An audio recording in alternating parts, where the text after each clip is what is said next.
ఇంత పెద్ద పిస్టన్ను నేను నా జీవితంలో చూడలేదు మరియు మీలో కొందరు కూడా దీన్ని మొదటిసారి చూస్తుండవచ్చు. మిత్రులారా, నేను ఈ పిస్టన్ను చూసినప్పుడు ఇది అసలు ఏ ఇంజిన్లో ఉపయోగిస్తారు మరియు దాని ఉపయోగం ఏమిటి అని నేను దీని గురించి తెలుసుకున్నాను. కాబట్టి మిత్రులారా, ఈ పిస్టన్ను సాధారణంగా షిప్లలో ఉపయోగిస్తారు. మరియు మిత్రులారా, ఈ ఇంజిన్ను ఏ ప్రైవేట్ కంపెనీ లేదా ప్రైవేట్ వ్యక్తి కూడా భరించలేదు. ఎందుకంటే మిత్రులారా, నేను దీని మైలేజ్ గురించి తెలుసుకున్నప్పుడు ఇది ఒక గంటలో 8 టన్నుల ఇంధనాన్ని వినియోగిస్తుందని తెలిసింది. మిత్రులారా, 8 టన్నుల ఇంత పెద్ద సామర్థ్యం అంటే దీనికి ఎంత శక్తి ఉంటుందో మీరు అర్థం చేసుకోవచ్చు. మిత్రులారా, ఇది షిప్లలో ఉపయోగించబడుతుంది మరియు షిప్లో దీనిని నడపడానికి డీజిల్ లేదా పెట్రోల్ ఉపయోగించబడదు.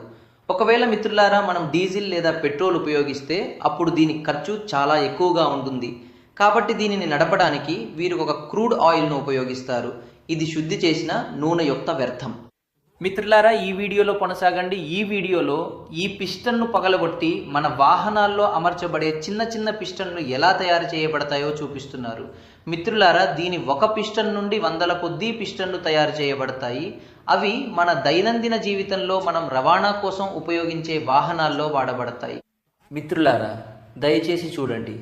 పాత పిస్టన్లను కరిగించి కొత్తవి తయారు చేస్తున్నారు. ఈ వీడియో మీకు నచ్చినట్లయితే తప్పకుండా లైక్ చేయండి. మా పేజీని ఫాలో అవ్వండి. ఇటువంటి మరిన్ని ఆసక్తికరమైన వీడియోలు మీ జ్ఞానాన్ని మరింతగా పెంచుతాయి. మీ అందరికీ మా హృదయపూర్వక ధన్యవాదాలు.